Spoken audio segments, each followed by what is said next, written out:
No,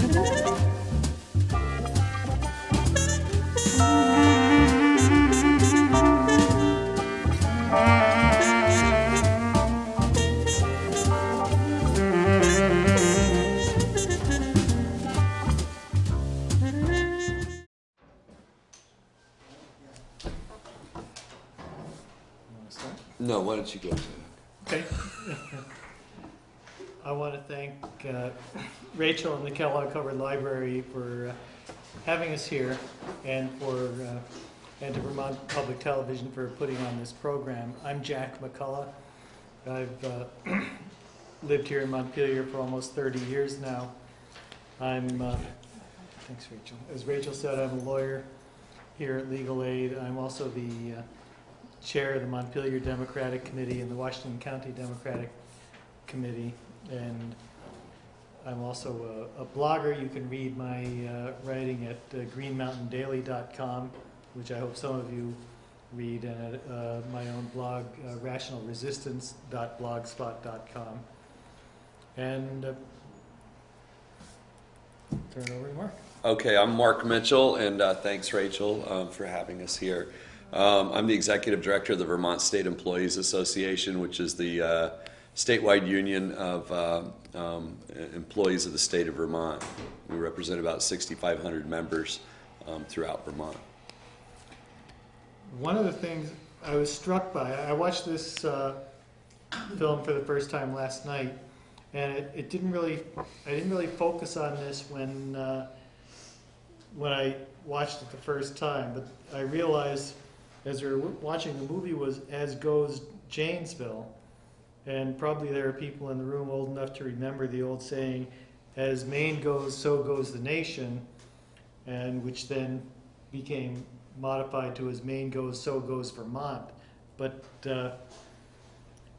it's a striking idea that what's happened, I think the directors clearly intend to send the message that what happened in Janesville, Wisconsin, clearly is the trend that's going to happen elsewhere in the nation, which to me is both a scary thought and also in some ways an encouraging thought.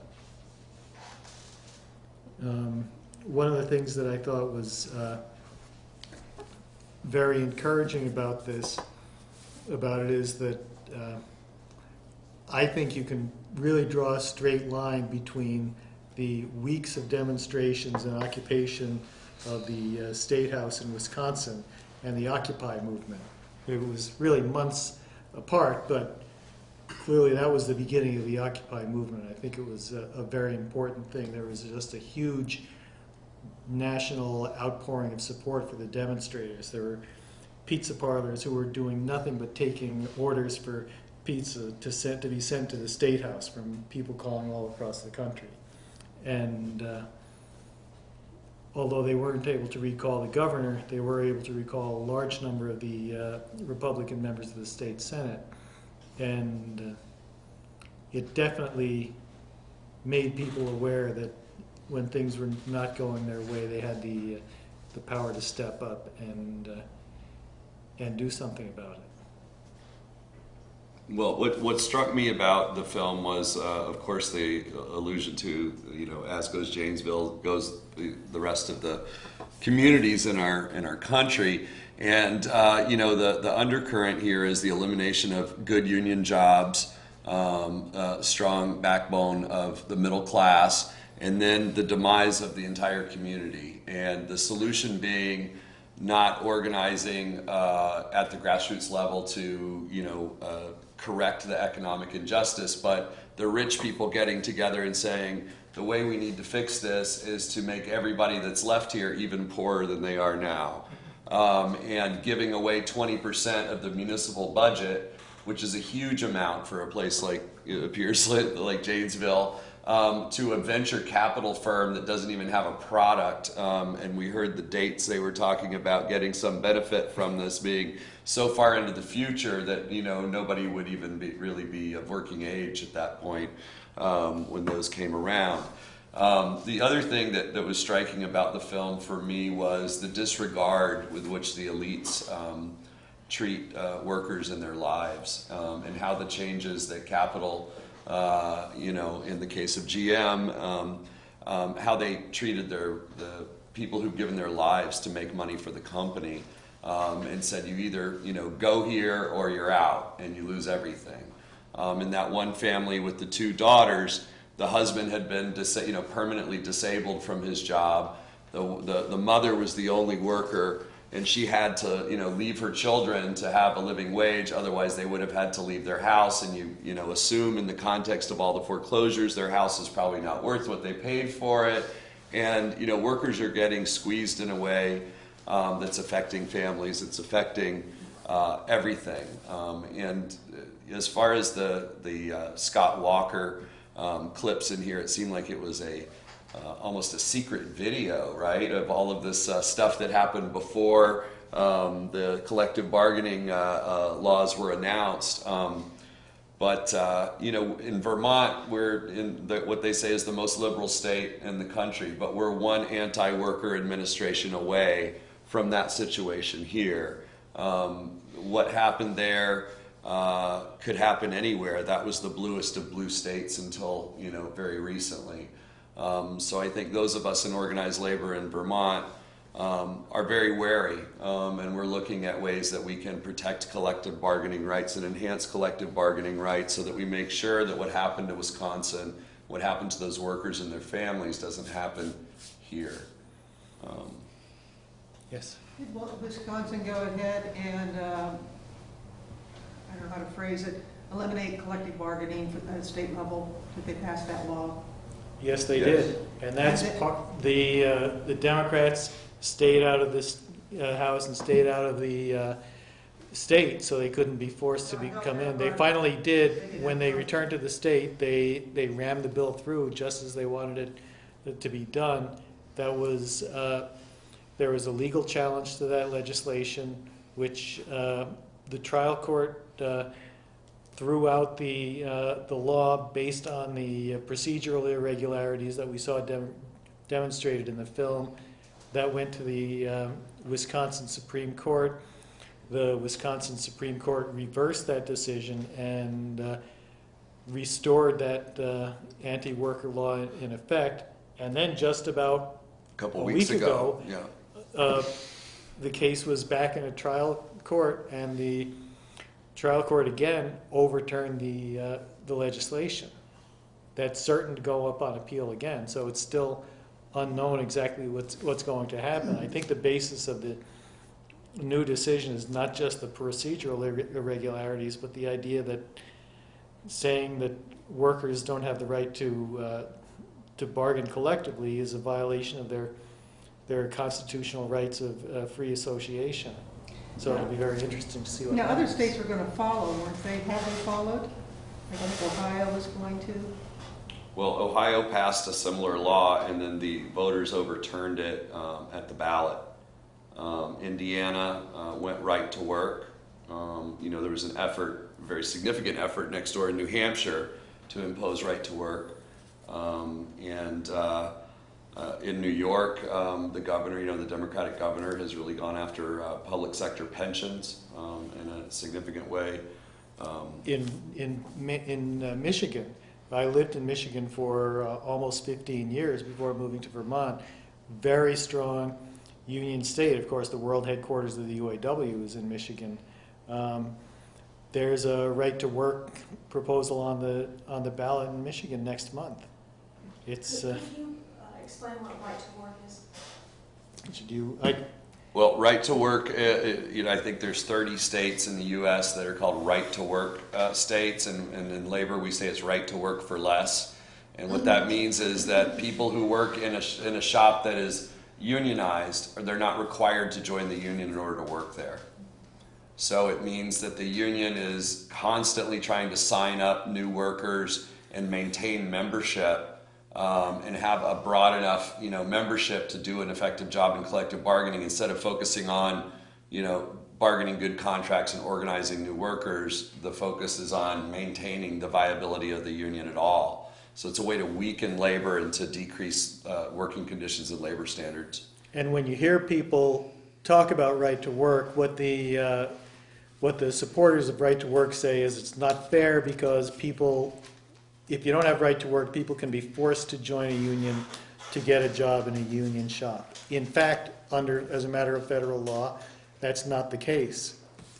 Federal law does not allow any union contract anywhere in the country to force someone to join the union.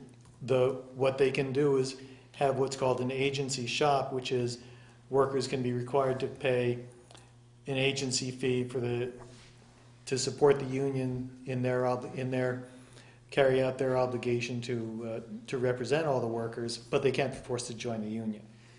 And even if you're not a member of the union has the legally enforceable obligation to represent all the workers, represent you, collective bargaining, grievances, everything.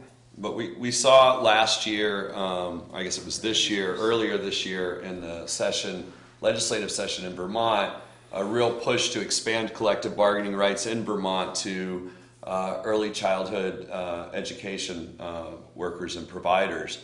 And that was not successful, despite a very impressive organizing effort, a real push of a lot of coalitions of folks supporting those women to have collective bargaining rights, and the Democratic legislature it did not, in the end, support that. This year, we're going to have a large push by SEIU and AFSCME in the state of Vermont to extend collective bargaining rights to home health care workers.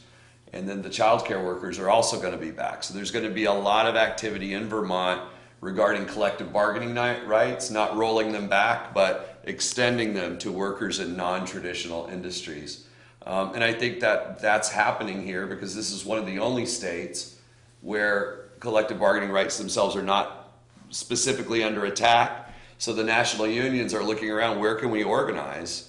And Vermont is one of the only places where they can right now, unfortunately. So we'll see how that goes. But those are important priorities for people that work in those industries because they're very underpaid. So going back to the 30 states, that in those states, the government employees do not have the right to collective bargaining, or do? No, in some states they do, in some states they don't. In the South, generally, there's no collective bargaining rights for public employees. In some places, there's a hybrid. Like in Louisiana, there's not collective bargaining in law, but some school districts and some cities recognize unions as collective bargaining agents, and they do it voluntarily. I think in Indiana was one of the states that they just eliminated collective bargaining for public employees altogether a few years ago, and the unions lost tens of thousands of members. So the collective bargaining at a state level doesn't necessarily affect the union activity in other areas of the society. Right. And right to work states, that is not limited to public employees. It also extends to private sector industrial employees, and that's one of the reasons that over the the 50s, 60s, and 70s we saw so many industries like manufacturing industries like furniture, shoe manufacture, textiles, all moved down to the South, which are primarily right-to-work states. In the movie, we saw that the Janesville workers were transferred to Arlington, Texas, or Indiana, right? Those are both right-to-work states. So the significance of the change in the law in Wisconsin and Ohio and in Indiana is at the moment limited at the state level, but the problem is it's sort of the camel's nose under the tent kind of thing, that it will then be extrapolated out to the general population? State by state it varies, but I think that's right. I think there were a couple of statements in the movie that really struck me as being indicative of the kinds of things we're hearing at the national level. Early there was one of the people of this Rock County 5.0 group said, great name, huh? If you put the future in the hands of business owners, business leaders, you'll have success. And that is clearly, very similar to the kind of appeal we're seeing for Mitt Romney at the national level, and we're hearing some of the Republicans say at the national level. You'll get the business. This sort of stuff has been pushed for 30 years. Before the Reagan administration, and it's shown that it does not work, except for the very wealthy. It doesn't work. You end up with peasantry. Everybody else is flat broke, and the rich are living large, and then we're all going to have to say yes, massa. Even a lot of Republicans have noticed that this has happened. And, it's bad for business because there's no market left. The General Motors worker really had it right on when she said the success of the country, the economic success of the country, is based on having a successful middle class. And the unions are a major element of what built the middle class. Now, did I hear or see it properly, that basically the expansion in industry in Janesville that is tangible was in the medical industry? That's what we saw in the movie, yeah. They had a hospital, and then you saw the woman that was laid off from the Alcoa plant going to apply, and they said, well, you could have a part-time test tube washer job for $11, right? And that's, those non-union hospitals are offering poverty wage, food stamp wage jobs. Right, so that was their tangible success.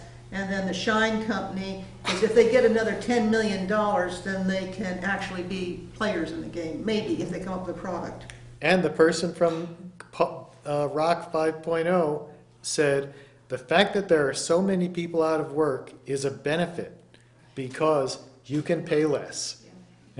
They're preying on the desperation of others. They really are. You know, I don't really believe in conspiracy theories that rich people are manipulating things to keep the economy down and to a degree, but to keep workers out of work. But that clearly was an expression of the surplus labor theory, and keeping enough supply of surplus labor as a way of controlling the workers and controlling your costs. Yes. I mean, we're talking economics, but don't you really have to go back to why it is that General Motors shut down the Janesville plant? And I don't think it's because they wanted to produce their cars somewhere else where the labor was cheaper, because the person that transferred still had her job for the same wage. I mean, I think that plant got old. I think if you looked at that site and you said, I want to do something with it, you'd find it's brownfields. You know, there's been so many years of pollution on that site. So there's a variety of things that investments that General Motors never made in that plant that finally led to where you got a problem that you don't know how to solve. Mm-hmm. Yep.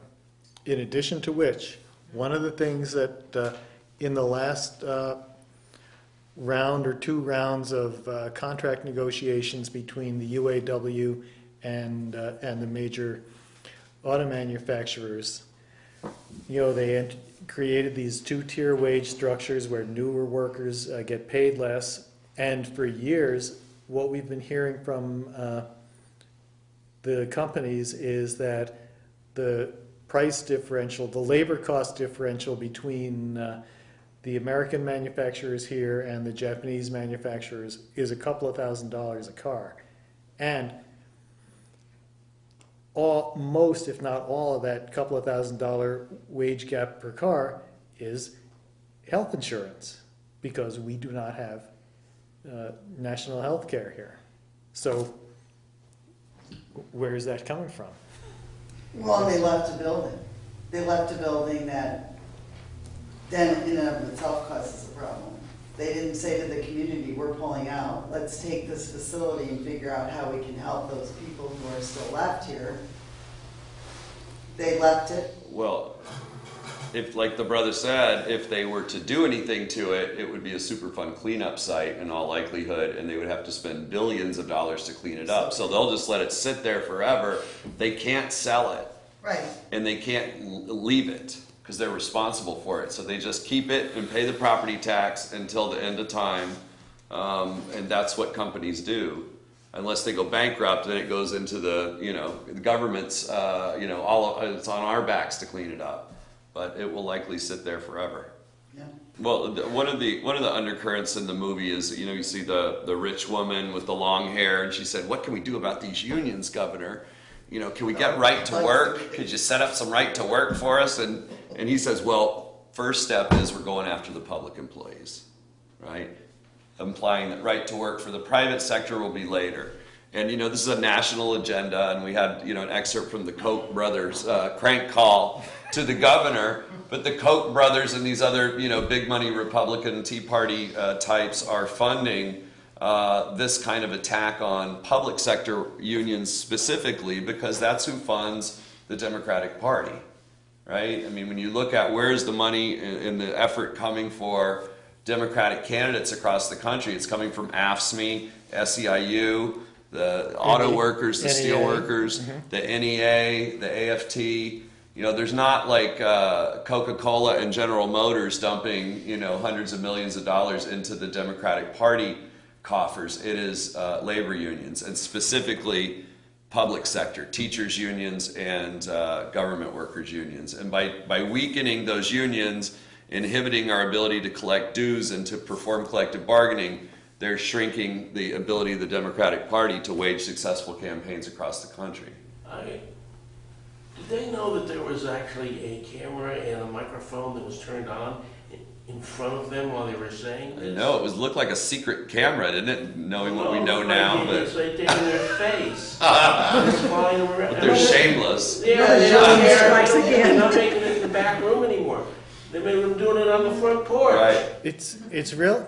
A couple of things that I thought of when there was that little hushed conversation of, we're going to divide and conquer, we're going to get to that next, is that when Walker was governor, or was elected, and they're doing the what they call the budget repair bill, and people were starting to agitate for recall, his supporters are saying, well, this is no secret, knew what he was going after, and in fact, that was not the case. This was not what he ran on when he was running for governor. This was something he sprung on the voters after he got in. And the fact that in announcing it, he said, "Well, we're not going to have a negotiation. This is just the way it's going to be." Right. It's pretty disturbing. But it's indicative of lack of respect for workers, which translates into lack of respect for their organizations, and just a complete disregard for the effects of all these kind of things on working people and their families and our communities. And I think that's something that we in labor and everybody has to work to address. Even here in Vermont, we have a citizen legislature. There is a class problem here. I mean, working people do not have representatives really at the highest levels here, and working people's challenges in Vermont are not regarded in the same way as I think we would hope that they would be. And I think we have to work towards that. But this was a very stark example of how families' lives are torn apart and communities are destroyed without much thought. I'm a lobbyist. One of the things I do in my work is I'm a lobbyist, and over the years I've spent a lot of time working on tenants' rights issues. And you think it's something that you could gain traction on because, especially, we have a 2-to-1 Democratic majority in the House and more than that in the Senate. But in fact, last year, I think there was only one member of the House of Representatives, one member of the whole legislature, who's a tenant. Everyone else is a homeowner, and most of them, or many of them, are also landlords. Yes. And so that's why rental rents are so high. Well, it's pretty hard to get people to even see that there's a problem. And even at the statewide level, we've seen recently Wendy Wilton attacking Beth Pierce for being a renter instead of a homeowner. Right. Oh, geez. she's not committed to Vermont. That was the claim. She's not committed to Vermont because she's a renter. Oh, just because, and Vermont doesn't have foreclosures either. Yeah, that's the other one that goes. Well, it's like saying that everybody that rents in Vermont is not committed, right? There's a lot of people that can't afford to own, right? It doesn't mean they're not committed to being here or being, you know, It's it's no longer an outrageous. asset to necessarily own a home anywhere right now. It's really almost a liability. But I thought the most poignant statement was when she said, I either am gonna retire or win the lottery. She said, it looks like I'll have to wait to win the lottery. I mean, right there. Yeah. Yeah. Well, I mean, retirement security and retirement with dignity is further and further out of reach every day, Yep. right, for working people. With the economic collapse and so many people relying on their own investments through 401ks instead of a defined benefit pension, they're at the mercy of the markets, and that has been not worked for anyone except the banks and bankers themselves. So many people who thought they could retire now can't, and it's, you know, the lottery may seem more likely for a lot of folks, you know, and we have here in Vermont a very modest defined benefit pension plan for teachers and public workers, and that's under attack, as you see in the treasurer's race. But we, you know, we in BSEA and some of the other unions think that what we need to do is open up that retirement plan, the defined benefit plan for all Vermonters, so everybody could buy in, and you know, make that available to everyone instead of having everybody that works outside of government in a 401k, if they have anything, but make legal aid able to, you know, open up for their employees, or Washington County Mental Health, and buy into the state retirement plan, so that all boats, you know, rise instead of all of us being dragged down into further insecurity. There's an issue there, as far as I know, which is the funding of those plans, whether they're adequately funded. And I think going back several years even, that there was a question as to what, because the funding's based on actuarial tables and a certain rate of growth in the economy and so forth, so they never are 100% funded. Right, they're 80%, I think, right now. But again, if you go back and start to dig into it, they're probably underfunded, so I'm not even sure that I would want to bet on a government plan to take care of my retirement personally. That I'm not sure they can carry through on that bet with our economy. Well, you put your finger on something that really bugs me, because across the country, one of the other things we are seeing is worker and especially public employee pension plans under attack, and the states have chronically underfunded their pension plans for years, and then when they start looking at what they're going to have to pay out, they say, well, we can't afford to pay these generous pensions for our retired workers. And those pension benefits going out into the future are payment for services that have already been rendered by those workers. Those workers negotiated lower salaries to get the pension coverage for the future. And I would just like to see, the first time, see these state governments say, well, you know, we bought that office building, now it looks like we paid too much for it. So we want you to give back 20% of what we paid you. Good analogy, Jack. I don't think But it's the way we've been running state government, at least in my experience, which is we borrow from different places, either overtly or covertly. And the other clear place that we borrow from is a transportation fund. And again, it's one that has its own funding mechanism and so forth. But we've taken that money and shifted it over to the general fund, and so take a look at our roads now. And so by funding the minimal on the actuarial side, the pension plans, we're running into that shortfall too. So I don't think any of them are mythical. It's that we had a nice life for a long time in the general fund category, but now we're paying the price for doing that. And normally, we used to think that taxes paid for different things that we benefits that we enjoy. Now, paying taxes has become really a bad thing. That if you want to raise taxes, you're not going to get elected. And yet that's the funding mechanism for all of this. And It's one that we just don't want to talk about. Yeah, I think you're right. You know, if you look at the Congress, almost every Republican member of Congress has actually signed a written piece of paper with Richard Viguerie saying that they will never vote to increase any tax ever.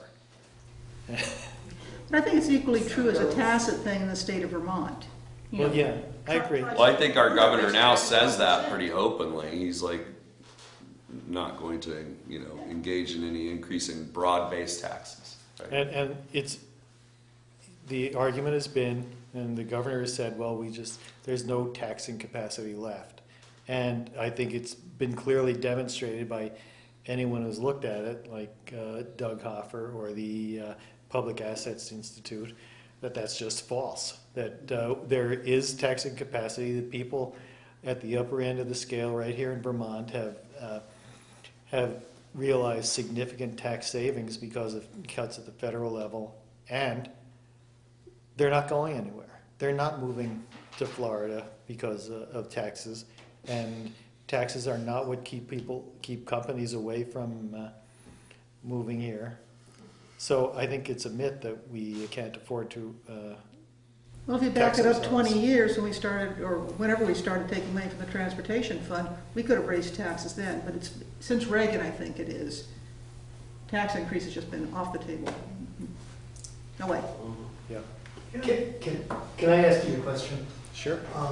From your professional standpoints, usually in a negotiation, Walker and the Republican legislature talked about lower salaries for people. Generally, when you have a negotiation, you have a second parameter. I didn't see any of the unions talking about a living wage. And between those two, lower wages and a living wage, coming into any negotiation, any thoughts on that? Well, I mean, I know what happened in Wisconsin was they made Scott Walker said, this is the way it's going to be. We can't negotiate. And the unions, many of us think it was a tactical error, said, okay, we agree. And he said, I don't care whether you agree, I'm still taking away your collective bargaining rights. Okay, the national unions made that call. I mean, all the Occupy of the state capitol and all that were union members on the ground that did not call their national headquarters and ask for permission. They just went down there. But, you know, they were cuts. But it didn't, you know, I'm not aware of, living wage comes in when you have low income workers that are, you know, barely making subsistence wages. And some cities or counties or jurisdictions say you have to pay X amount per hour with health care or a higher amount without health care, and that's the living wage. And so some public contracts have to follow that, or if you're a contractor with the city, you have to pay that to your employees. But I'm not aware that came into play in Wisconsin. I don't know that it came into Or if play. that living wage just kind of a parameter where you have everything, you have your markets. So Well, I mean, the unions caved immediately, almost immediately, on the demands that Walker made, even though it was pretty clear, and it's much clearer now, that the demands made didn't really have any effect on the budget. You know, they wanted to take that out of the way and just argue about collective bargaining, and they thought maybe that was the tactical move. And that's, you know, one of the criticisms of organized labor, especially at the national level. It's all concessionary, right? The unions are bargaining away gains made in the 40s and 50s by workers then, and we're just giving away everything now, you know, whittling down to a smaller and smaller set of, you know, provisions. And talking about divide and conquer, as he said, even within the law that he pushed through, didn't apply to public Police and safety fire. workers, police and fire departments. It was very cynical. You always keep the guys with the guns on your side. But they weren't. They joined with the other workers wholeheartedly, and they didn't fall for It that. didn't work. didn't right. fall for that. Going back to Janesville, you know, they were talking about foreclosure rates. And then they just walked away from that issue entirely. You had a group of bankers sitting there. You notice that we never came full circle on that. That in the end, when you look at it, they didn't resolve any problem in Janesville. That's right. Well, if you have if a bank has a large number of unsaleable properties, this is not good for their books. They have to, it's not good to have properties just sitting there, taking up, the cost of holding are too much. They have to maintain these properties. Just heard something today that one of the biggest businesses in Youngstown, Ohio is knocking down buildings. Yeah, they just, Youngstown, Ohio, the big steel mill down. Something like 2/3 of the population has gone away. There's like city blocks that are just empty. Well, I think where I wind up is where I started. It's a cautionary tale to think about what could happen, but I also sense a note of hope that when the most outrageous proposals were made, that there were people who were willing to stand up and fight against it, and I'm hoping as things go on we see more of that. And, I think that this film is a cautionary tale about disrespect for workers and disrespect for families in our communities. And if we don't stick together, we're all going to fall. I think that we have to be vigilant, even in a state like Vermont, where we feel very secure, that we're liberal and that we like each other and we're all in it together. We have to be vigilant because they never expected this to happen in Wisconsin. I think the other cautionary note is the Citizens United piece in this, where they gave the numbers at the end. I don't remember how many millions and millions and millions and millions were spent in this re-election that got Scott Walker back in. 45.5, I think he said. It was the largest That he raised. Yeah. that he raised. Yeah, it was a lot of money. And that one woman donated herself $510,000. Yeah, did you love There's that? some money left in Janesville, right? Yeah, Thank you very Okay, well, much. thank you very much for having us. Thank you, Chuck, Yeah. Public Television, Henrik Pike from Orca for taking us, Mark, and John, and everyone for coming.